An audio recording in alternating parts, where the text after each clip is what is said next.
Welcome to this edition of the Curious Cardiologist podcast. I'm Dr. Sanjay Bhojraj, functional medicine practitioner, and I guess in a former life, interventional cardiologist, although they all my lives seem to come together. And as you know, on the podcast, we always want to look at things from a new perspective or consider perspectives in the conventional world that we don't normally take a look at. And today's guest, I think, we'll have such a great conversation. I'm already anticipating. I'm so excited about all the fun things that we're going to say. We're here with Dr. Brandy Cummings, who is a doctor of clinical nutrition, and her work kind of focuses a lot on the emotional aspects of health. So Brandy, why don't you tell us a little bit about yourself? Hey Sanjay, thanks for having me. So excited to be here. So yeah, my journey into this amazing world of helping people with their health started with my own health journey. I have a chronic illness story. I overcame chronic mold about a decade ago, and it's just like once you learn things, you can't unknow them, Yeah, right? And yeah. so I knew that I wanted to just help other people, and it's probably the darkest time of my life. I really Wow. got to a place where I had to get better, or I wanted to transition off the earth. Either way was fine for me at the time. And so thankfully and gratefully, I was able to find the right people and the right tools and just learn and get the lessons from that kind of valley I was in so that I could come out the other side. And my educational history is very much entrenched in nutrition. Mhm. But as I continued to work with people, and I started to notice that I was getting a lot of people who I was not their first functional practitioner that they had been to. They've been to many, many, many. I'm like, man, this isn't good. Yeah, Like, like what is the what's going what on is here, the right? Like why what are is we going needing so on many of here? us? Right. I'm like, what is the missing piece? And that's when I really started doing a deep dive into the power of emotional health, the power of the subconscious and the unconscious mind. And it was like, oh, and once I started incorporating that piece, it was just such a game changer. And so now it's a really strong forefront component of my practice. Yeah, and we talk about it so I got certified through Institute of Functional Medicine through IFM, and in the center of the matrix is that mental, emotional, spiritual. Most of us, I think that go on this functional medicine journey agree that it's very important and central. That's why it's in the center of the matrix, right? It's very central to our existence, but I feel a lot of us don't have the tools to deal with that. And I was recently introduced to the work of Gabor Mate, who does a lot in the trauma and things that he said, and you can't really heal until your traumas are resolved and underlying, like it makes so much sense. And as a cardiologist, frequently when I'd get somebody with cardiac symptoms or blood pressure, whatever, I would often ask, well, what's going on in your life? And this is before I was functional medicine trained, right? Like, do you have stress? And it was almost like people were giving me that cry for help. Yeah, my life is so stressful and I want to jump off a bridge. And as a cardiologist, I'd be like, okay, let me refer you back to your primary doctor, right? I like you, like, don't open that Pandora's box if you don't know what to deal with. So I think that there's probably a lot of practitioners out there that have that intuitive sense of, I need to ask these questions, but maybe they don't know who to refer to or how to deal with a lot of these things. And I know for me as a cardiologist, even though we're dealing with the heart, we're never really given a framework or a toolkit as to how to work with that. So tell us a little bit more about then. So on your own journey, and a lot of the functional medicine practitioners kind of have that same, I learned something, I took the red pill, got out of the matrix, and now I can never see life again the same. And so I really want to push it out to the world.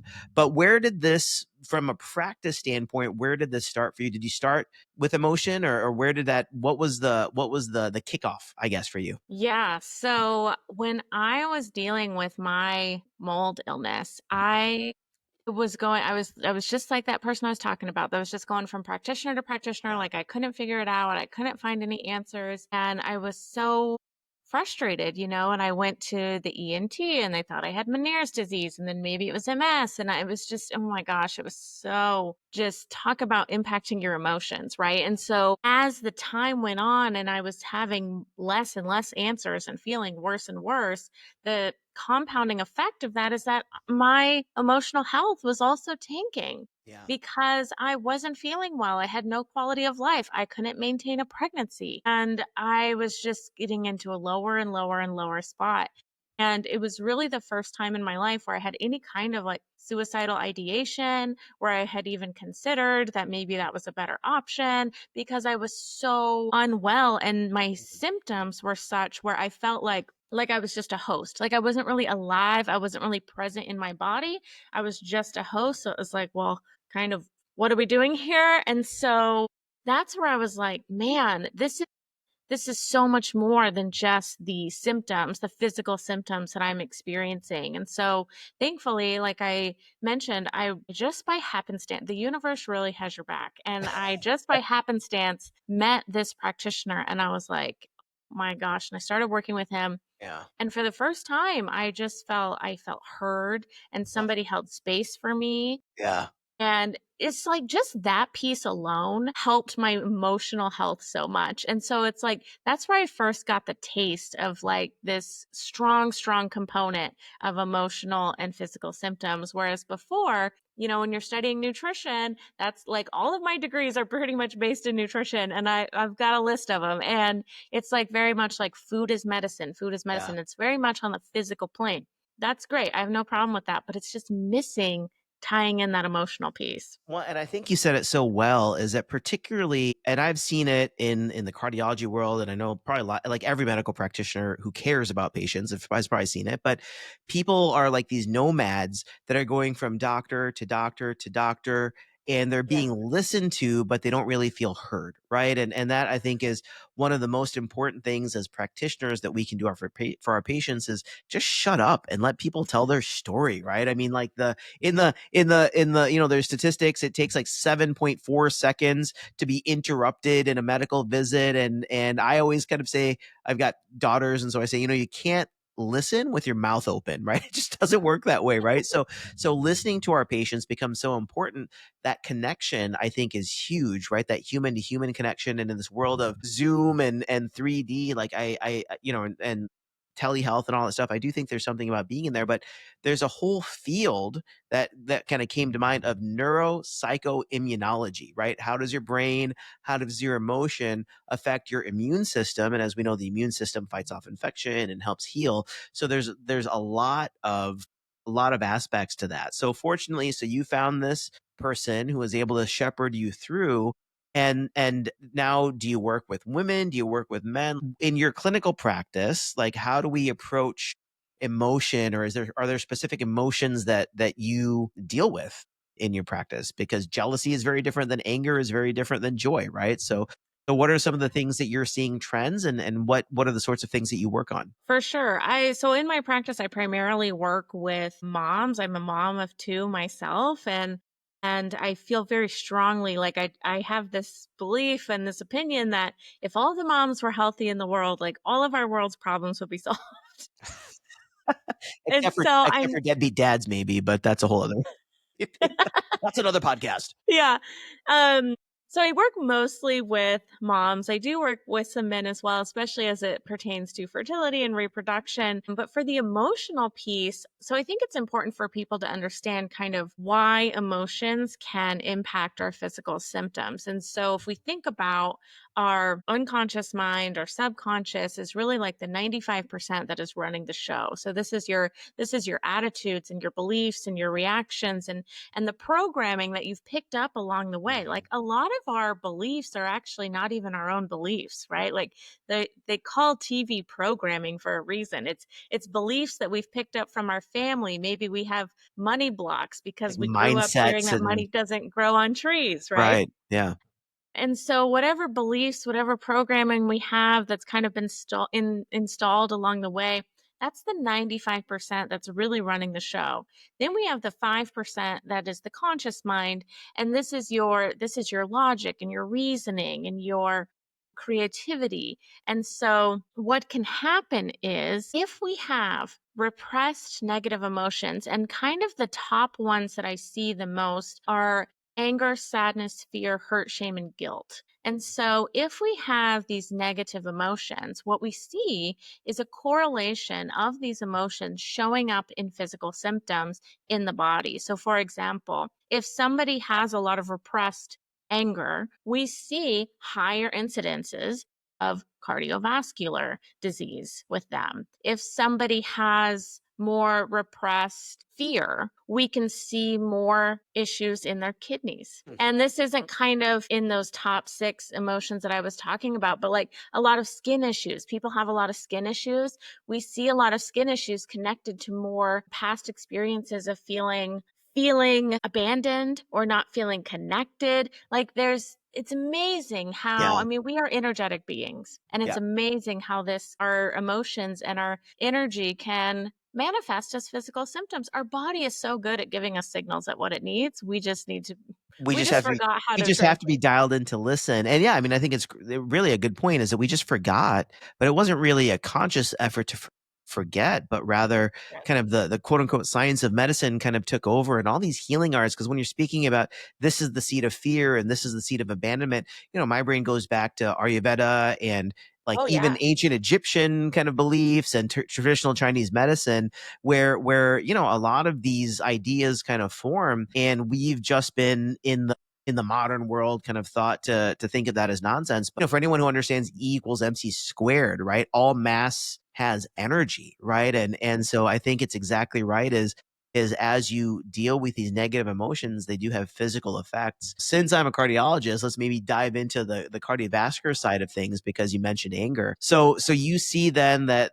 the majority of cardiovascular issues are associated with management of anger issues. Is that what you're saying? Or there's a high correlation with anger and cardiovascular disease? There's a correlation for sure. And so, when we think about repressed anger, a couple things to come in mind here. So, first of all, why do we have repressed anger? Well, we can have repressed anger because we're living in a culture where we're not really given or taught the tools on how to process that anger through the body so it can process through and leave. And Do so you this see a happens. gender difference there at all? Yeah. So actually, I see it with both genders, but for different reasons. So with men, if men act out or act on their anger or are angry, that is not supported and they're not taught how to do that in a healthy way. And so then we think, we are medicating young boys and we have, anger management classes because our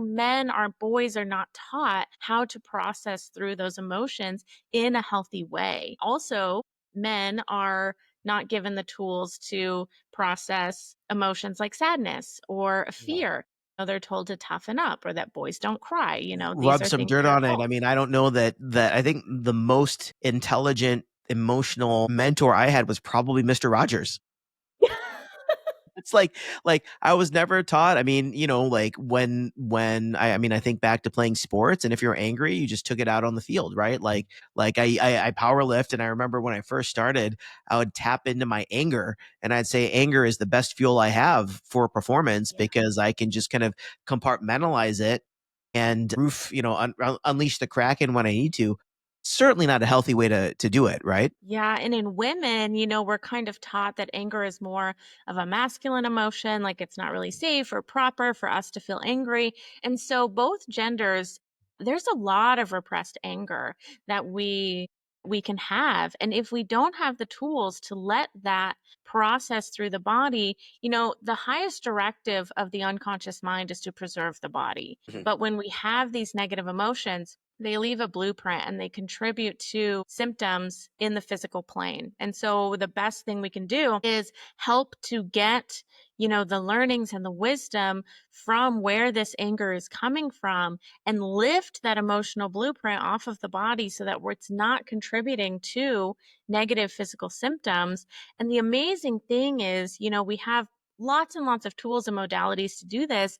And it doesn't take, like you were talking about the matrix in the functional medicine matrix and the mental emotional circle in the middle. I feel like so many very well meaning practitioners, when they think about supporting mental and emotional health, they instantly think of therapy. And that's about the extent of their toolkit. Yeah. And I have no qualms with therapy, but I have had clients go through decades of therapy with no resolution. And it just doesn't have to be that way. It's actually a very quick process that we can process through these negative emotions and get that blueprint lifted off the body. It doesn't So have to like take decades. giving a framework. And I like talking about wisdom. And I want to go back to something that you talked before about that subconscious mind and running like 95% of what's going on, because that's really where kind of this multi-generational trauma business comes into play, right? So Right. like I inherit, like I think of all the time, like my mom, and she didn't like people that drove in fancy cars. She would call them those people,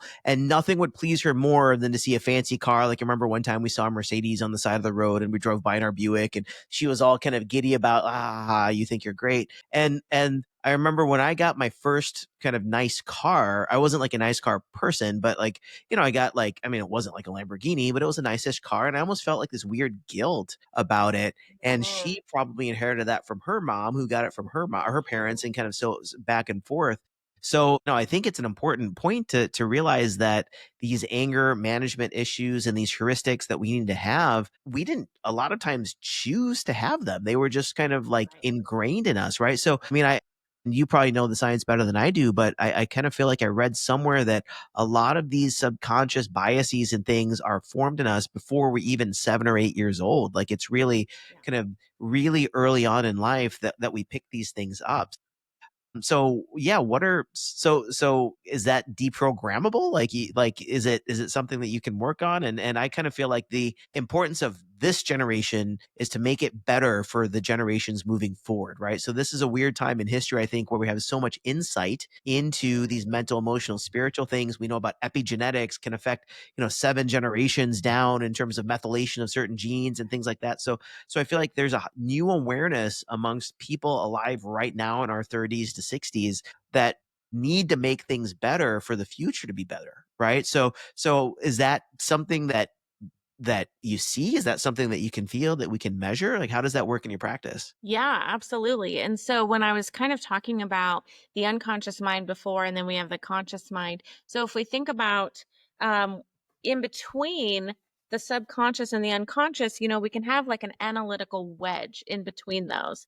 And so what is really important is to remove that analytical wedge when we're doing this type of work to help lift these negative emotions off of the body, is because when that analytical wedge is there, and you're right, a lot of our programming comes when before we're 7, from Mhm. 0 to 7, or even from past generations, as you mentioned. If you believe in past lives, it could be from there as well. If you don't believe in past lives, that's okay too. It's not a requirement. I'm Hindu, so I all of the above. All of the Yeah. above. I got you. Yeah. So what can happen is if there's that analytical wedge there, think about people who are like trying to manifest things, or they're doing a lot of affirmations, and maybe they'll say like, I am confident, I am strong, I'm a money magnet, or whatever it is. But if that analytical wedge is there, I'm holding this up. I don't even know if this will be on video, but if It'll be Okay. So if that analytical wedge is there and we're trying to like bypass by saying all these affirmations, it's not going to get through. And yeah. so we need to remove that analytical wedge so that we can have integration of the subconscious and the conscious mind, so that we as a whole being can become more conscious and more aware and more in tune with our emotional health. And so there's lots of different ways that we can do that. In my practice, I use a lot of brain retraining and linguistics, and sometimes some hypnosis, to help people really go back and identify when was the very first time that this negative emotion was installed in your body. And Mhm. so when we can identify that, and it could be past generations, could be past life, like you don't have to be conscious of it. That is what's so amazing about this work, is that it's not content dependent. I don't need you to sit here and tell me and regurgitate all your traumas on me. I don't need you to be re-traumatized and anchor in that trauma by reliving it. We can just bypass that. And Yeah. that's where I think that why therapy can take decades and people still aren't getting resolution. And again, if therapy works for you, go for it. Like, I have Awesome. no Yeah. problems. I think we should utilize all the tools we have in our toolbox when appropriate. And so really identifying when that first time was that that negative emotion was installed and being able to really understand the gifts and the wisdom, the strategy, the breakthrough, the aha moment, the impact, the lessons from it. And once we're able to get those learnings and that wisdom, the body is actually able to release that negative emotion from then all the way up until now. And when that happens, it's absolutely incredible how the physical body shifts. I was just doing some of this work the other day with a woman who's trying to get pregnant. And we first started working together, she had 90-day cycles. Not ideal when you're trying to get 90-day pregnant. menstrual cycles. 90-day menstrual cycles. That's Yes. kind of long, I think, right? That's pretty long. Not ideal for sure. I'm a girl dad. I've learned more about that than I ever thought I would from med school. Yeah, yeah. So, we did a lot of work on the physical plane, nutrition, lifestyle, sleep, all the things, detox, all the things. And she ended up having about 32-day cycles. Huge improvement, right? Just But then from identifying the triggers and dealing with those analytical wedges. yep. And Wow. things on the physical plane. But then we started doing this deep emotional work. And what we uncovered is that she actually had a lot of fear around having a baby and what that would mean for how her life would change. Mhm. And so when we were able to address that and clear that out, she sent me a message the very next day. She ovulated right on time for the very first time in her whole life. Wow. And it's like, this is not uncommon. People see rapid shifts. Since I started doing this work, my clients get so much better, faster, quicker results because we're clearing out that programming that's no longer serving them, removing that analytical wedge, installing new programming that is supportive of their highest selves. And then the conscious mind, the 5%, it responds because it's the 95% underneath that's running the show. Wow. So, I mean, so much curiosity I've got here. So, curious cardiologist, I guess maybe I should. But so fertility, I didn't even think about that. But, so many people nowadays are having fertility issues. And in the functional medicine world, our first thing that we go to is toxin exposure and PFAS chemicals. And, are you wearing nylon, undergarments and kind of things like that. But dealing with those deep seated emotional and probably a lot of like adverse childhood experiences probably play a role in that, I would guess, as well. So that can be a significant energy block. I think about the first time I was at a conference and one of my friends does some energy work and I'm a very conventional stiff upper lip cardiologist at that point, and she's like, "Oh no, let me do a session for you, and you can just experience it." And I'm like, "All right, whatever." It was an emotional ride, like for those of you who've never really experienced it,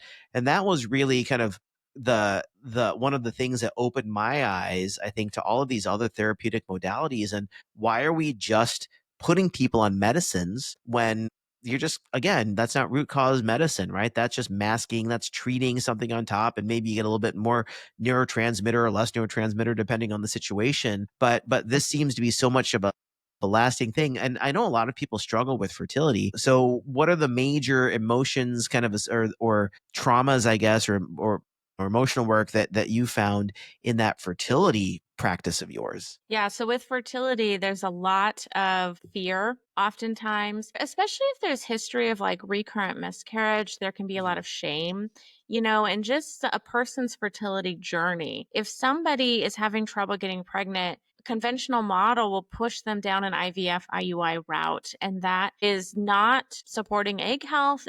It's not looking at things from a holistic way, and it's highly, Yeah. highly expensive. And we even have some research, showing more adverse outcomes in children who were conceived via IVF or IUI.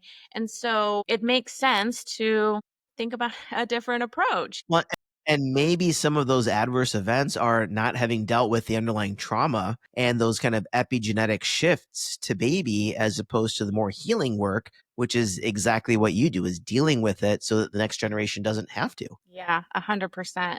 It's funny thinking about kind of going back into your specialty of cardiology. I have a client right now. She experienced a heart attack and she was on medication. We've been working together for for quite a while now. And we started doing some of this work, and she had a lot of anger that she wasn't really consciously aware of in regards to her son and the decisions Mm. that he's made around his children. And it's a whole issue, but she had a lot, it's impacting her life. So she had a lot of anger and resentment towards him that she wasn't really aware of consciously. She's just showing up as a mom, doing her thing. And so it was really interesting when we were kind of going in, she was like, I'm so angry at my son. It just kind of like Mm. came out of her, and she was like, oh my gosh, where did that come from? And as we've been continuing to work together, and, this is just one tool. We're also, doing, like you said, detoxification. We're doing nutrition, lifestyle, all these things. All the things, yeah. Once we were like really able to address that piece, she feels so much lighter. She's not carrying that with her all the time. She's actually off of all of her heart medication now. And it's like, man, I just feel like as functional practitioners as a whole, like I said, we're really good at the physical piece. We're really Yeah. good at connecting the dots. We're really good at zooming out and seeing how the organ systems work together. And then we have the mental piece, and we're pretty good at that too. A lot of functional practitioners are really savvy as far as like, we need to support your nervous system. We need you to feel safe. We need to make sure your mitochondria aren't stuck in cell danger response. So we're pretty good at that too. But it's this emotional piece. Yeah. And if people are carrying all those traumas and dramas, they stay in that loop. That sounds like an awesome coffee shop, Traumas and Dramas. Could you imagine?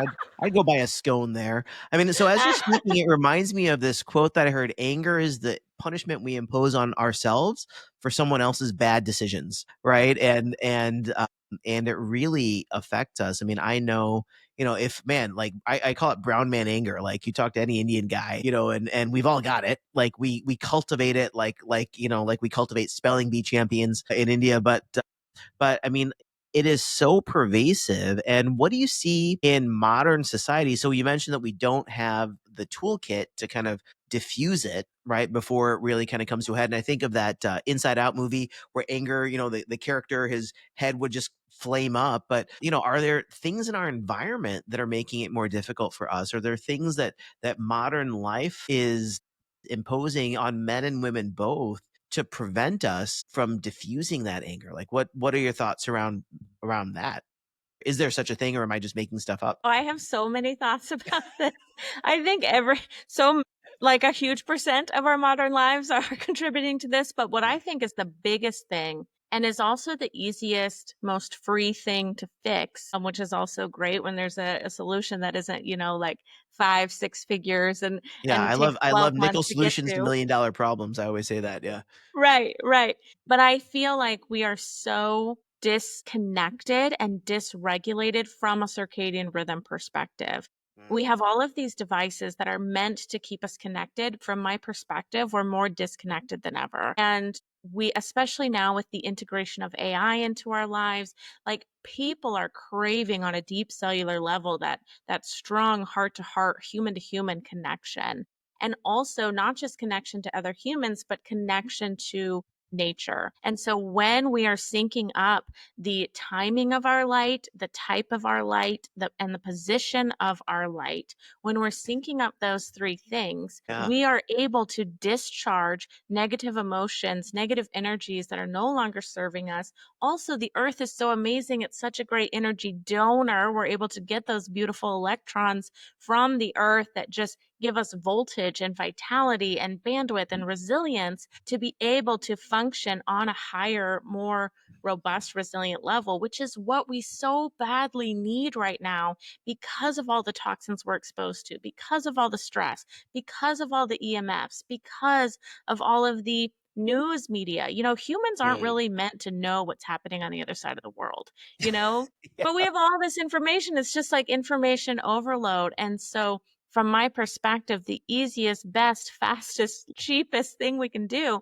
is sync up our circadian rhythm through timing of light, position of light, and type of light. So let's expand that a little bit, because I talk about this a lot, and I remember I got a lot of resistance when I first talked about it. But like overhead can lights, I mean, I think that the shift Yeah. from incandescent to LED bulbs and the higher blue light spectrum sends signals to our eyeballs and that we've got a overhead light source of blue light making us think that it's noon all the time. In fact, in my office here I have a ring light, a floor length lamp, but I'll turn the temperature of the light down as the day goes down. People think I'm Yeah. crazy, but I think it makes a huge difference. So what are some of the circadian reset things that you talk about, so that people, like, obviously don't use your phone in blue light, but what are some of the go-tos that you like for a circadian reset to kind of get that plug back into nature? Yeah, few key things. So when you first open your eyes, do not grab your phone and look at your your phone. Get How do I out. know who liked my posts? Come on. You're making it so hard for me to live in this modern lifestyle. Come on. I know. But get outside in the sunrise. You know, when we have the highest concentration of infrared light, we have literal clock genes in our brain. Like that's what they're called. They're called clock genes. The So super our chiasmatic nucleus, right? SCN,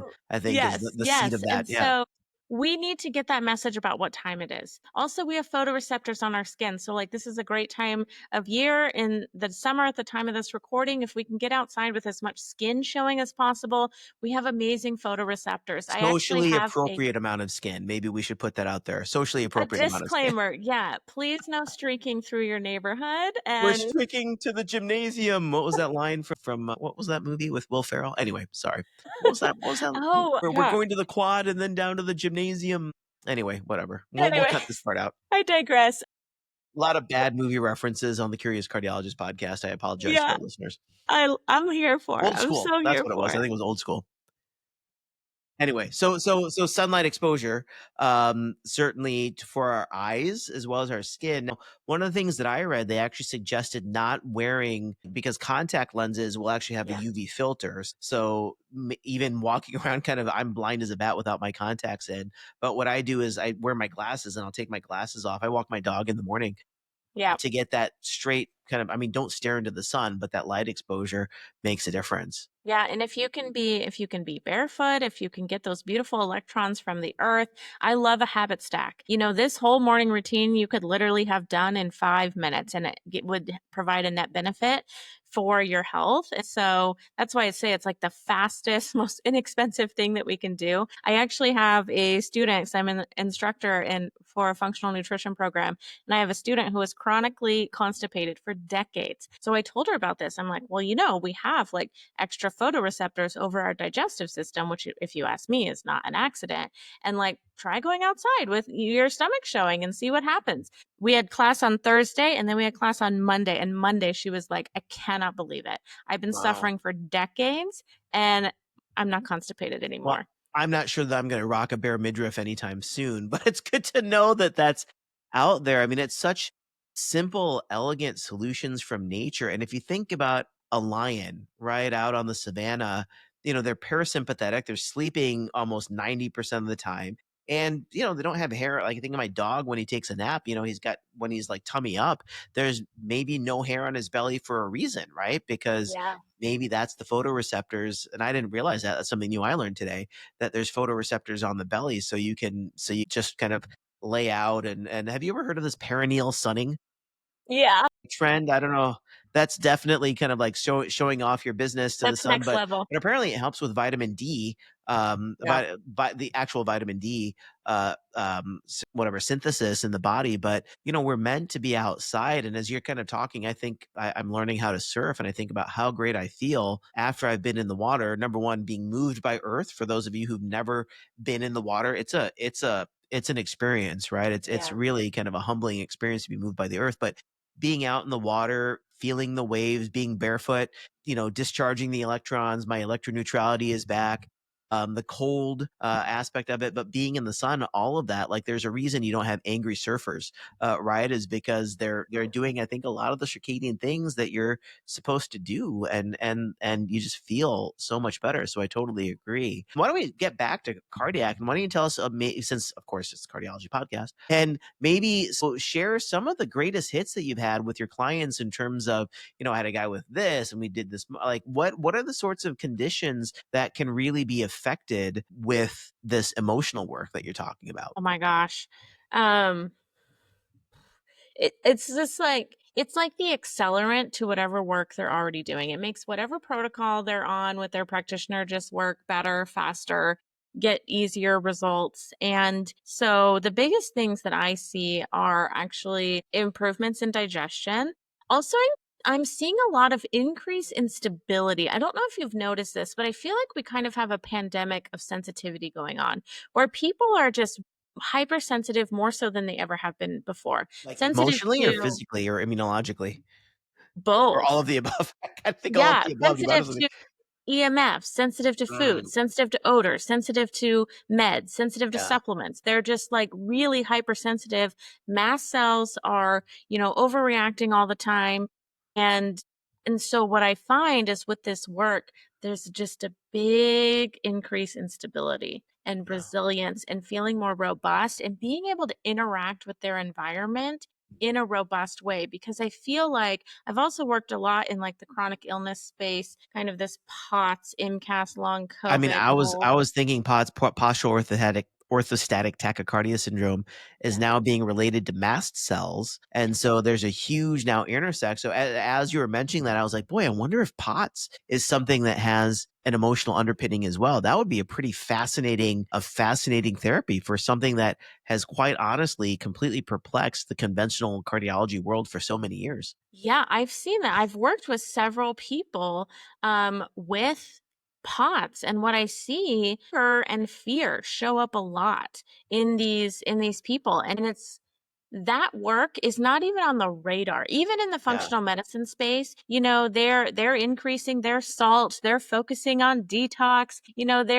they're doing what they're told, but this conversation about this emotional piece is not even on the table. There can also be a lot of grief with this crowd, especially if they have been feeling ill for a long time. And Yeah. what I find, especially with moms who are struggling with these chronic symptoms, there's a lot of grief because of feeling like they've missed out on their child's childhood or missed out on life in general if they're not Fascinating. moms. And that just adds to the problem Well, and and I've perpetuates seen it. chronic POTS patients that come to me, and this is before I was in a functional medicine space, and you're right, they just kind of feel like shells of humans. They don't even feel like they have emotion because to what we were talking about before, they've been these nomads going from person to person, and inherently what ends up happening is physicians almost kind of blame the victim. They say, "Well, I don't know what's going on. Are you sure your labs look okay? You should be feeling fine."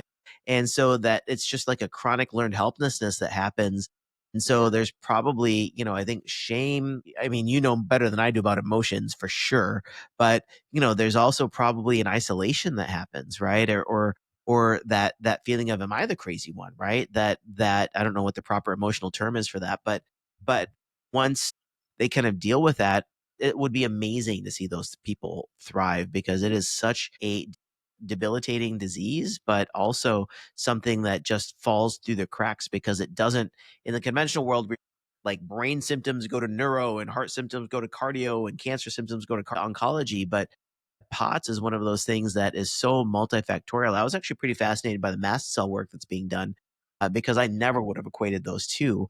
But to hear that you can see benefit from emotional work, yeah, you're absolutely right. Either in the conventional or the functional world, this is a brand new territory. So that's pretty remarkable, Brandy. Yeah, and when thinking about mast cells and the connection here, like I said, like I'm just seeing a huge increase in sensitivity across the board, and mast cells have a huge connection and component to this. I feel like a couple of decades ago, we weren't really talking about mast cells, and now Who knew they're what they really were? at the forefront. We're really understanding the connection that they have to so much of our physical symptoms, but also we have mast cells in our nerves. And so if we have past traumas, if we have dysregulated nervous system, we can have chronic overactivation of those mast cells. And when that happens, that's when we get a lot of people in flares. We get a lot of sensitivity. Wow. We get a lot of people who are just kind of like how I felt when I was going through my experience where I just kind of felt like a shell, like I wasn't really present and living in my body. Yeah, no, that's remarkable. So you're adding presence back to their presence and really kind of getting them back. Do you use heart rate variability? I'm a cardiologist. I love HRV and I love talking about vagus nerve stuff. So how does that play into your practice, or is it something that you track at all? Yeah, I'm a fan of using Yay! wearables and connecting data. I've got my I got like all my wearables here. I got my Aura ring on right now, but Yeah, I have mine on too. yay. Is yours black? It's black and it's the old one. There's like so much cooler ones now, and I've still kind of got the old one. It's not I broken. I know, fix me it. too. Works fine. Or a ring if you guys are listening. Happy to try a new one out. Either Brandy and I are both happy to try a new one out. But That's right. That's right. So what we see, so the Aura Ring, it tracks HRV. It also gives you like a resilience score, mhm. which I'm all about. Like the name of my business is Resilient Motherhood. I'm very energetically very drawn to that word of resilience. And so we can track how people's resilience will go up.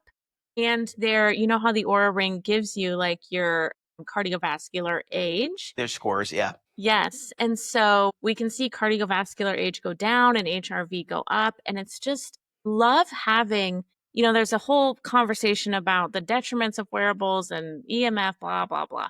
But I feel like the benefits really outweigh the risks here because having that quantitative touch point on a daily basis and that data without having to go get your labs ran, without right. having to like fill out another questionnaire or whatever it is so easy for people and people really resonate with it and it almost kind of gamifies it and it can increase compliance and they love seeing that real-time feedback of their You love hard seeing work number. Yeah. improving their body. Yeah, you love seeing a number, and I always say you can't hack what you can't track, right? So, Right. my example is if you're in your car and you have a post-it note over your speedometer, like, how do you know how fast you're going, right? Oh, well, Yeah. that tree is going like it wouldn't make sense ever to go that way, but that's how a lot of us are about our health.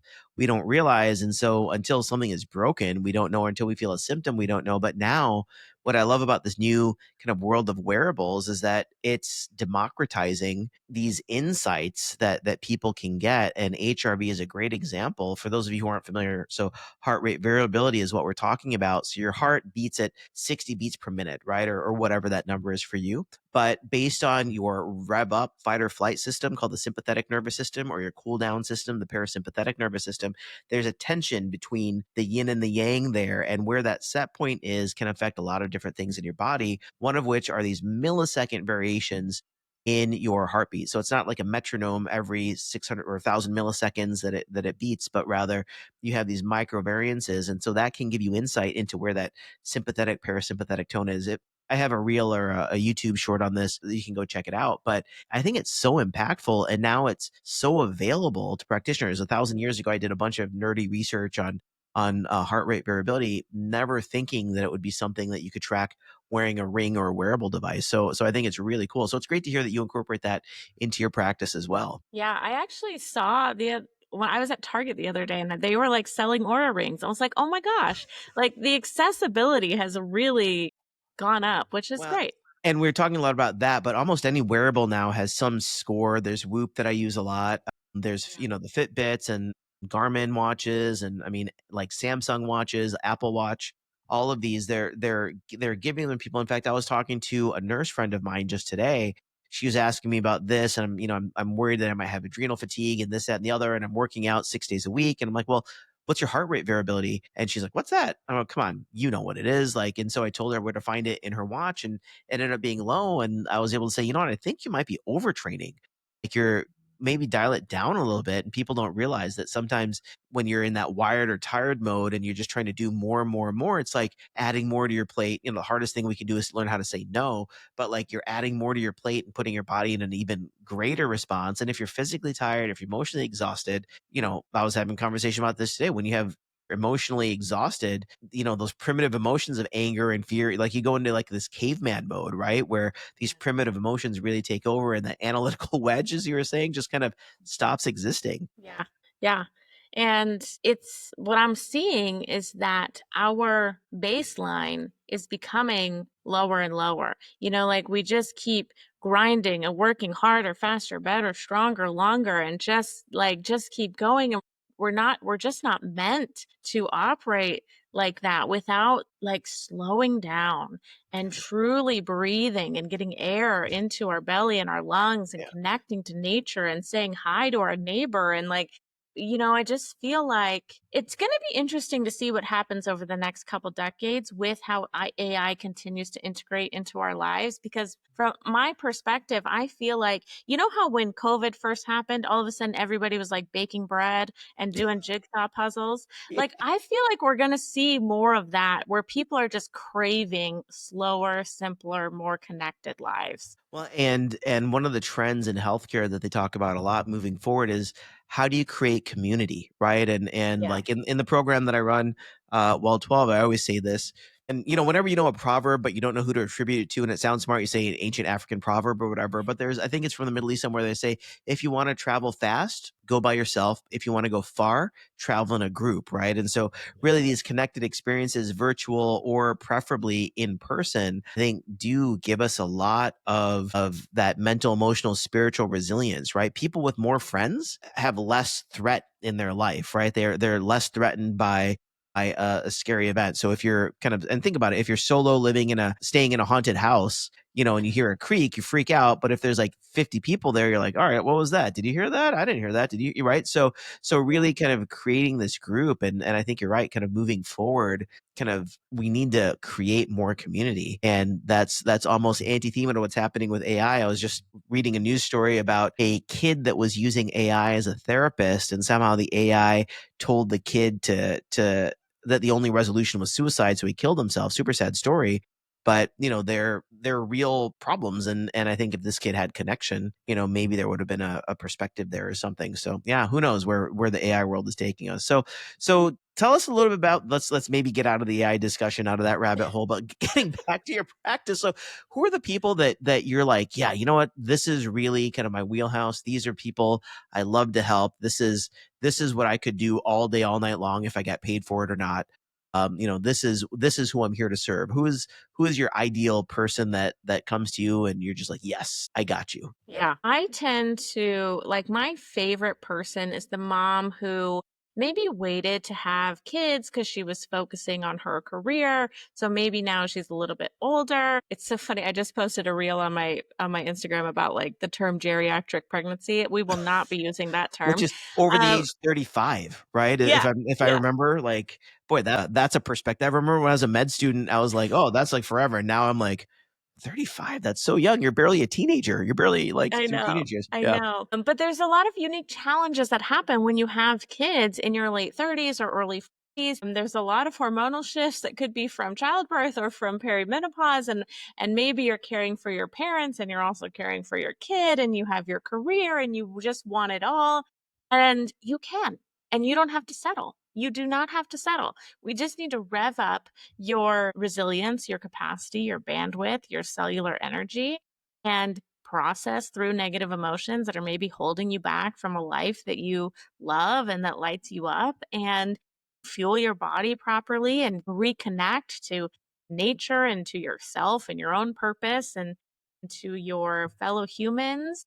And you can. And I love like just seeing that new lens of hope come over that mom's eyes, because oftentimes she's burnt out. She has a young child. She has sick parents. Her career is stressful. It's just all so much. And she's lost a lot of resilience. But I you can think get of it that. back and you don't have to Do you remember settle. those Calgon Take Me Away ads, like from the 80s? Are you old enough to Yes. Uh-huh. Yeah. like, it's like this exasperated mom, the dog is barking, the kids are yelling, the husband is husbanding, whatever the heck he's doing. And all this poor woman wants is like 5 minutes of just silence in a bathtub. And I think of her and she's like my spirit animal because I mean, think about what an amazing ad that was 40 years ago. That was in the 80s. The 80s is now 40 Yeah. years ago, and even that, I don't remember it being in the late 80s. So this was probably like 81, 82. I don't know. Somebody can put in the comment when those ads ran.